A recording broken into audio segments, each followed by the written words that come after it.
A'udzubillahi minasyaitonirrajim. Bismillahirrahmanirrahim. Para murid dan santri, Bismillahirrahmanirrahim. Assalamualaikum warahmatullahi wabarakatuh. Dan sugeng rahayu semua para pemirsa dimanapun berada.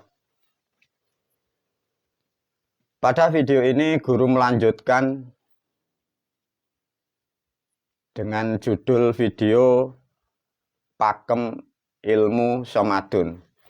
Artinya video ini terangkai dengan volume sebelumnya. Jadi volume 3, volume 2, 1. Untuk video ini volume yang keempat atau bagian yang keempat. Video ini menerangkan berkaitan dengan ilmu somadun atau dalam 1 setahun sekali para murid dan santri melakukan ritual atau bahasa leluhur dulu menyebutnya ngungkal ilmu ya. Agar para murid dan santri mendapatkan pemahaman yang tepat tentang ilmu apa yang diajarkan guru, karena ilmu guru tidak ada yang menyamai di seluruh dunia dan di Indonesia pun tidak akan pernah ada yang sama. Dan di Pulau Jawa pun tidak akan pernah ada yang sama. Bahkan dari leluhur kita pun juga tidak ada yang mempunyai ilmu seperti apa yang diajarkan guru.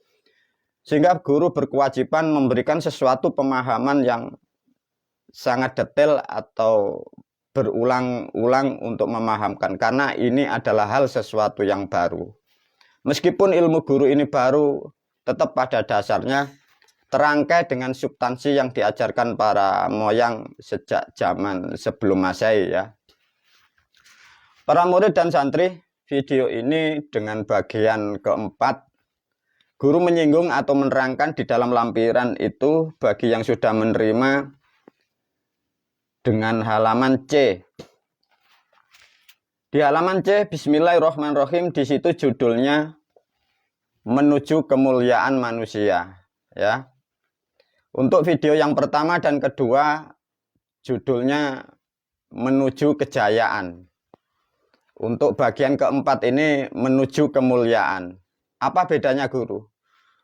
Para pemirsa, untuk dipahami agar tidak menjadikan pemikiran yang salah atau mindset yang salah, kita sebagai manusia harus pandai untuk membedakan suatu kata atau suatu bahasa itu. Satu contoh dari video guru yang volume 1 dan 2 menerangkan kejayaan ya. Kejayaan adalah identik dengan materi atau jabatan ya. Itulah yang disebut manusia dalam kejayaan ya. Di dalam bahasa yang lain disebut juga namanya berhasil ya. Jadi kejayaan sama juga dengan berhasil. Di atasnya berhasil yang lebih tinggi nilainya adalah sukses. Karena berhasil itu nilainya adalah material ya. Jadi di alam dunia ini yang disebut material itu bahasanya berhasil, bahasa kehidupannya disebut jaya. Di atasnya berhasil adalah sukses. Manusia itu sukses tatkala manusia itu mengerti akan dirinya. Manusia itu mempunyai jati dirinya, dia mengerti asal-usulnya dan dia sudah paham dan mengerti kelak akan kembali di asalnya. Itulah yang disebut manusia itu sukses. Di dalam video ini guru menerangkan kemuliaan tidak sama dengan kejayaan. Kalau kejayaan dengan disebut materi. Namun tentang yang disebut kemuliaan adalah diterangkan dari tulisan yang sudah dibagi oleh guru di situ. Kemuliaan manusia itu sudah ditandai dari 3 hal. Satu, kesehatan yang disebut nomor 1 adalah nomor 1 pribadi. Tapi kalau pribadi sehat, tapi kalau keluarga itu masih ada yang banyak yang sakit atau banyak masalah, itu pun tidak bisa disebut mulia.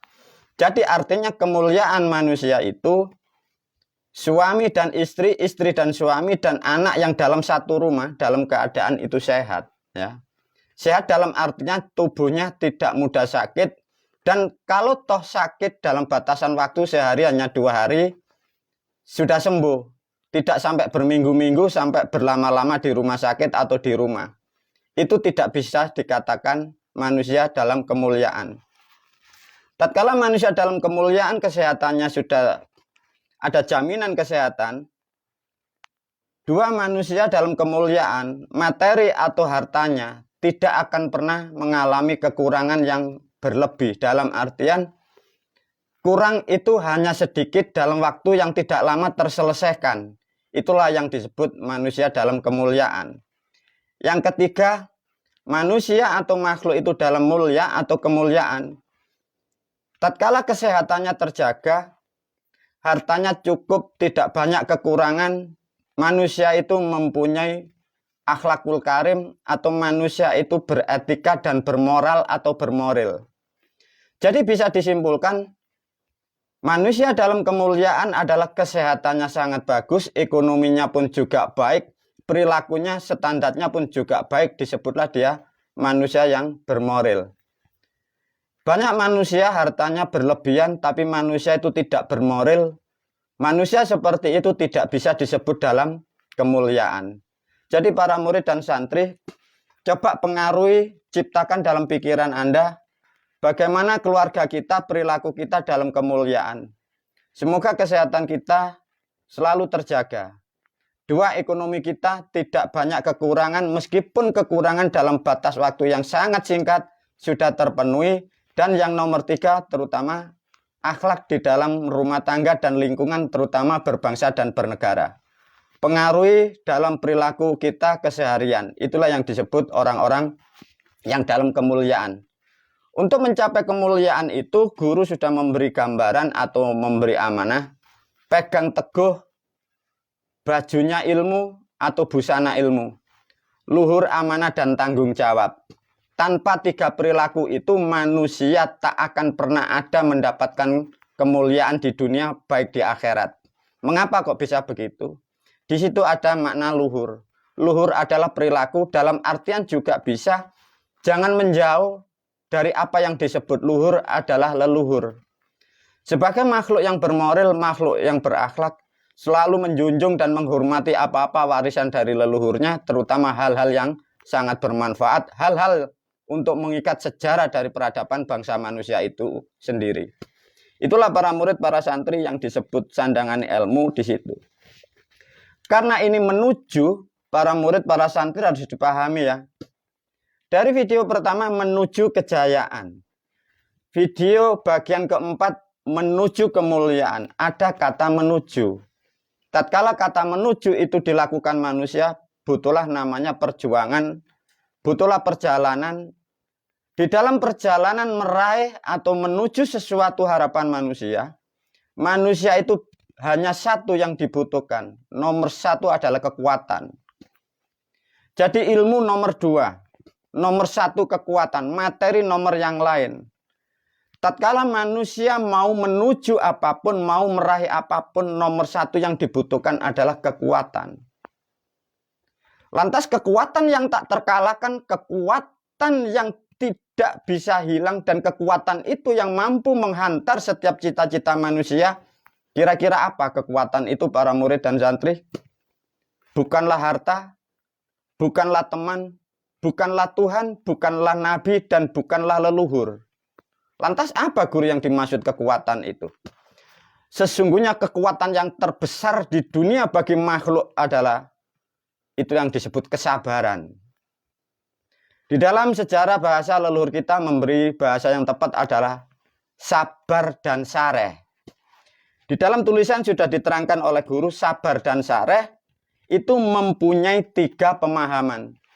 Sabar sareh adalah manusia itu dalam pengertian. Artinya orang atau manusia sabar. Orang itu sudah mengerti dalam keadaan dirinya, mengerti akan status keadaan dirinya, dia mengerti di mana dia berada. Sehingga dengan pengertian yang semudah itu, manusia itu akan sabar menerima sesuatu hal. Dua yang disebut sabar adalah makhluk itu mau mengalah. Tatkala manusia itu dalam keadaan apapun, terutama lagi berhadapan dengan peristiwa atau dengan masalah atau dengan orang lain, Bila manusia itu tidak mau mengalah, orang itu pun sudah dalam keadaan bermasalah dalam dirinya. Karena dalam standar manusia yang kuat adalah manusia yang sabar sareh. Yang disebut sabar sareh adalah satu, manusia yang mempunyai pengertian, dua, manusia yang mau mengalah. Dan yang ketiga, tatkala manusia itu mempunyai kekuatan yang tidak terbatas kekuatan, dan kekuatan itu yang mampu menghantar meraih cita-cita, itulah yang disebut manusia menerima apa adanya. Dari tiga inilah para murid dan santri, bila ketiga ini dapat dipenuhi, tinggallah digenapkan dengan ritual dan spiritual, pastilah terwujud yang disebut mulia dan bahagia. Para murid dan santri, coba dari video 4 ini ditelaah betul-betul ya. Jadi sandangan ilmu, luhur, amanah, tanggung jawab. Ya. Pengertian, mau mengalah, ya. Dan menerima apa adanya, jangan banyak berdebat dan jangan banyak alasan dan jangan banyak alternatif. Disitulah kalian akan mendapatkan kemuliaan dan kebahagiaan. Mengapa guru melarang jangan terlalu banyak alternatif? Bagi murid dan santri sudah dipastikan, apapun ilmu yang sudah diajarkan guru, bila ilmu yang aku ajarkan Anda lakukan, Anda tak usah gupuh-gupuh dengan permasalahan apapun. Guru memastikan permasalahan itu pasti teratasi dengan mudah dengan waktu yang tidak lama. Sehingga guru melalui video ini menasihatkan, bila ada sesuatu masalah atau kekurangan sedikit, jangan gupuh, jangan tergesa-gesa. Ilmumu berjalan dengan apa yang Anda lakukan. Artinya guru pun juga bisa memastikan permasalahan Anda akan selesai dengan tepat dan benar. Itulah para murid dan santri dari apa yang dimaksud menuju kemuliaan ini. Lantas bagaimana untuk meraih kemuliaan itu guru? Maka dari video guru sudah banyak dibagi. Untuk meraih kejayaan dan kemuliaan, manusia kalian harus tahu dan Anda harus sadar. Satu contoh di dalam video ini diulas oleh guru, semoga khususnya murid dan santri juga para pemirsa betul-betul paham tentang kehidupan di dunia dan mengerti akan risikonya, sehingga kita mampu berbuat dan kita bisa menyiapkan hari esok lebih baik daripada hari ini. Untuk video ini coba dipelajari, diulas oleh guru nanti.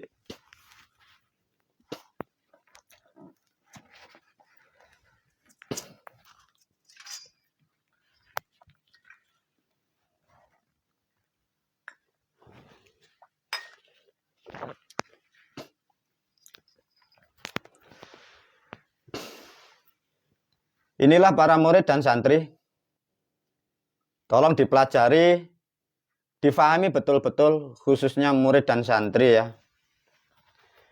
Melalui video ini guru memberi gambar, memberi ilustrasi atau pemahaman. Semoga juga para pemirsa sangat sadar akan kehidupan kita di alam dunia ini. Guru di dalam video ini memberi satu gambaran dengan judul yang sangat sangat sensitif atau sangat menusuk, sangat mengena, karena judulnya Risiko Agama Sesat. Bagaimana guru kok ada risiko agama sesat? Para murid dan santri semua sudah paham bahwa sudah 1400 tahun peradaban dunia, manusia salah mengaplikasikan yang dimaksud tentang agama, sehingga menjadikan kerusakan manusia itu karena ada pemahaman yang salah. Dari video yang lain sudah diajarkan dan sudah diterangkan, baik mulai sejarah maupun apa yang dimaksud tentang ibadah dan spiritualnya. Guru tidak masuk tentang agama, guru hanya menerangkan risiko agama sesat. Bila suatu manusia mendapatkan, memahami, meyakini dari apa yang diterima, tatkala yang dipahami, yang diyakini, dan yang dijalankan itu tidak tepat, tidak membawa manfaat, salah dari konsep, rugilah manusia itu fid dunya wal akhirah. Terutama kerugian di alam dunia, sehingga banyaklah hal menjadikan kerusakan dan kesakitan bagi bangsa manusia itu sendiri. Guru memberi satu gambaran para murid dan santri. Satu contoh, di dalam kehidupan manusia, guru mengajak menganalisa, mengobservasi kehidupan di dalam kehidupan di dunia ini.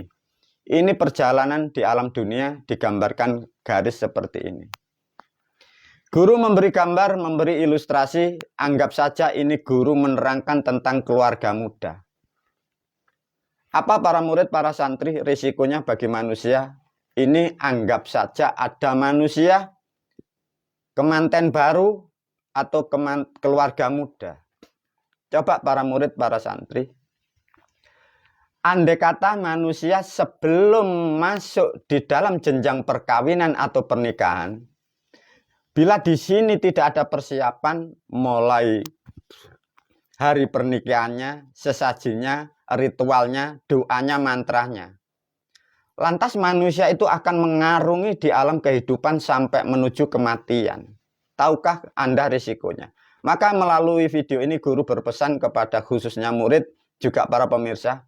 Meskipun kalian dihina atau dicaci maki orang, itu tidak rasional, itu tidak masuk akal, zamannya sudah berubah. Jangan dihiraukan para pemirsa. Orang-orang seperti itu akan mengalami hal yang buruk di dalam kehidupannya. Keluarganya pun akan mengalami keburukan, usahanya pun dalam keburukan. Karena mengapa? Manusia-manusia semacam itu memahami konsep yang salah, dari guru yang salah, dari panutan yang salah, dari kitab yang salah. Sehingga dia pun dalam kesusahan. Satu contoh, coba ini ada contoh keluarga muda. Tatkala keluarga muda rata-rata manusia akan nanti mengalami hamil. Para murid, para santri, guru observasi kurang lebih sudah 25-30 tahun observasi di lingkungan di dalam kehidupan manusia. Coba. Manusia setelah nikah pertama. Pernah enggak kalian mengalami atau kalian mengobservasi, menganalisa keluarga, adik, kakak, tetangga, mulai hamil itu sudah permasalahannya begitu rumit, yang berpenyakit, yang kena masalah, yang mulai ekonomi dari keluarga, dari suami, dari dirinya, dari lingkungan, coba. Ini sudah bermasalah. Nanti lagi belum kalau hamil, nanti ada yang keguguran dalam batasan yang sakit. Ada lagi nanti kalau hamil, bayinya itu nyungsang. Nah coba. Belum lagi kalau sudah nyungsang, cari ke dokter, dokternya enggak ada. Cari ke rumah sakitnya ditutup, enggak kena masalah lagi. Prosesnya sulitnya seperti itu para murid dan santri. Belum lagi nanti setelah hamil, ada yang hamil dalam keadaan bagus. Belum lagi menjelang kelahiran. Ada yang kelahiran sungsang. Ada yang disesar yang tidak kebenaran. Ada yang dokternya hilang, ada yang masalah. Nah, itu belum banyak lagi permasalahan seperti ini para pemirsa.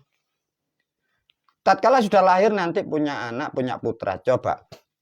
Lahir anak masih kecil, begitu sudah menjadi permasalahan di dalam kehidupan. Hidup itu sudah tidak nyaman. Ada anak sudah lahir saja, sudah ada yang tidak normal. Ada yang sakit, permisi, ada yang sampai cacat, ada yang sampai autis, ada yang sampai seperti itu. Coba para murid, para santri.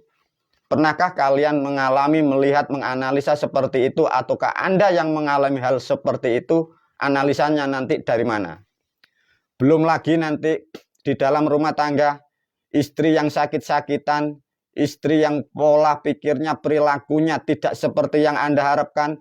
Punya suami yang tidak sesuai waktu Anda dalam berpacaran, perilakunya, cita-cita Anda tidak sesuai apa dari harapan punya suami dan istri.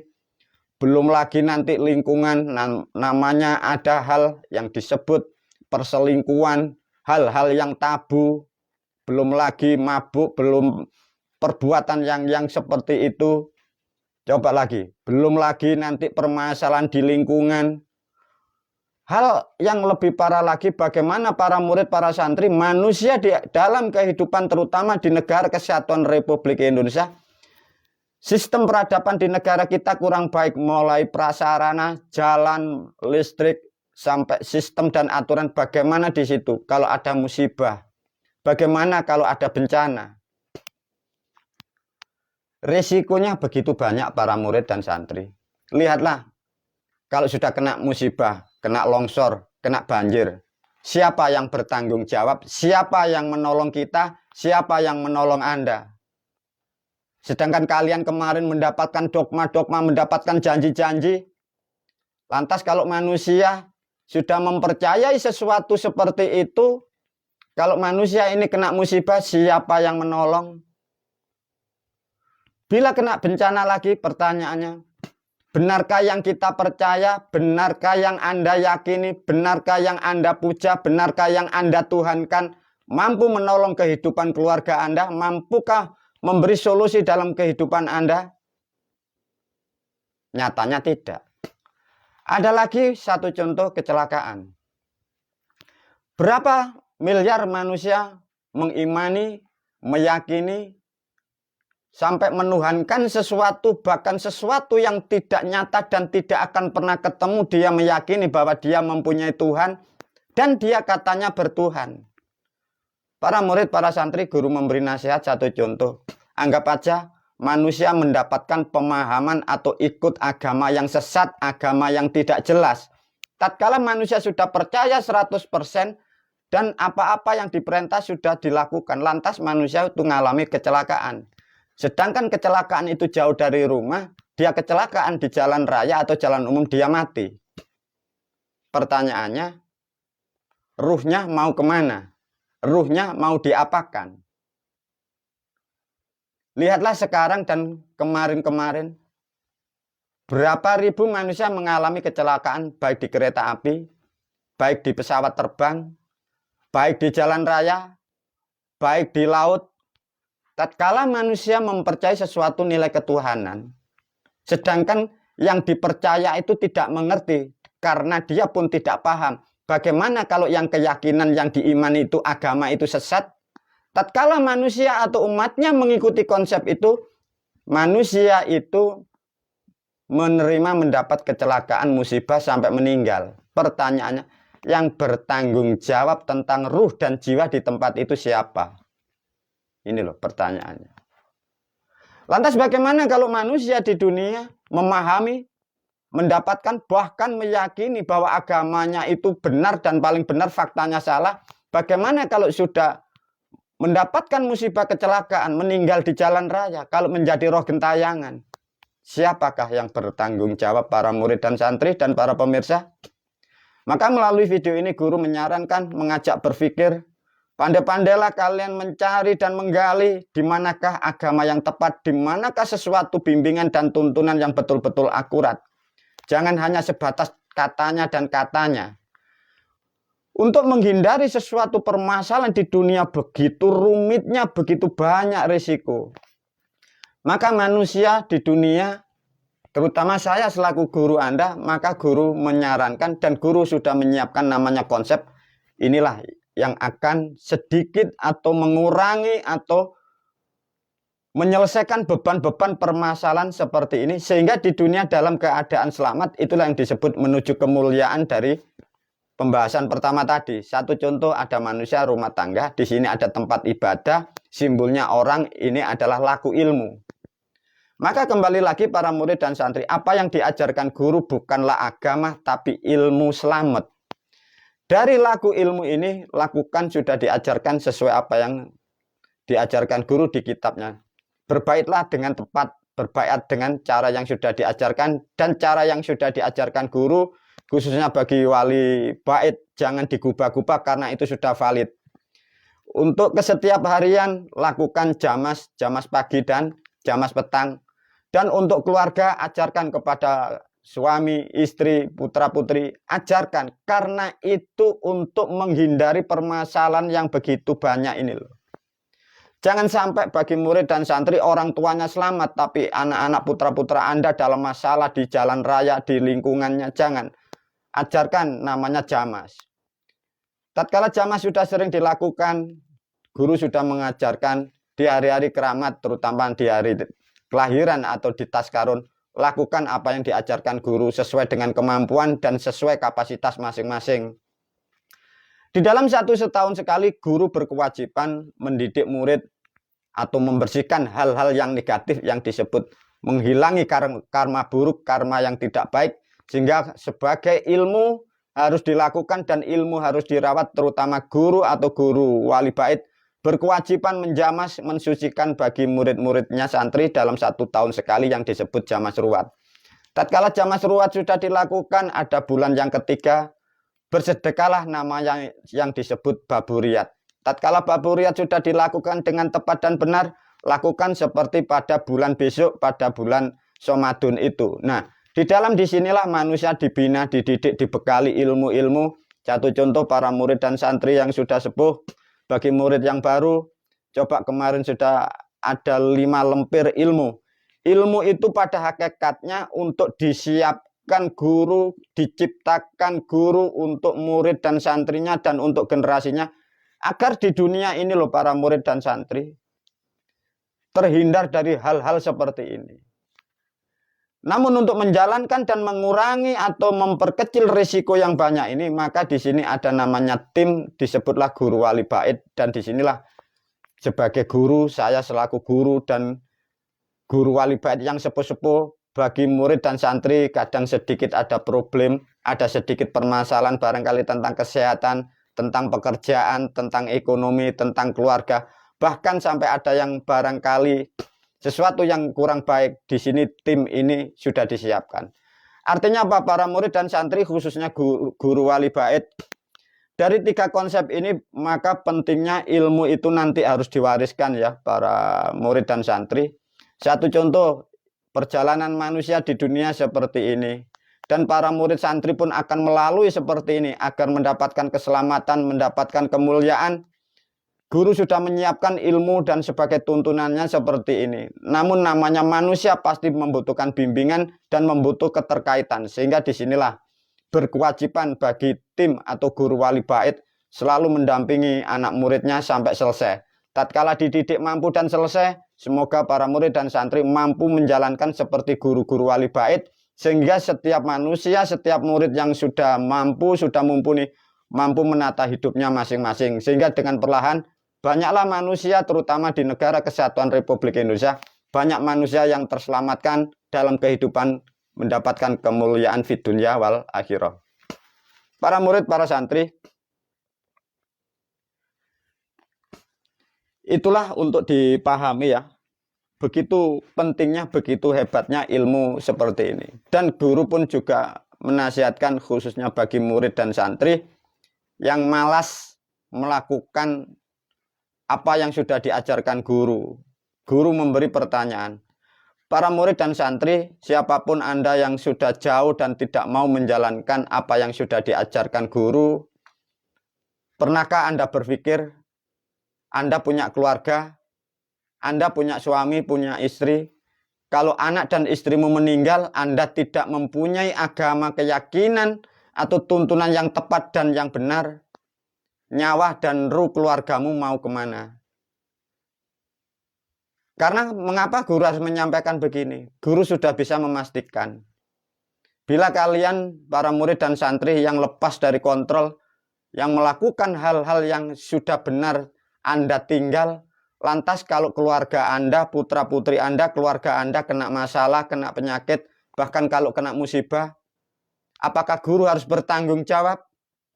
Karena para murid sebagian ada yang sudah melepaskan ilmunya karena takut dari lingkungan dan takut dikecam orang lain salah.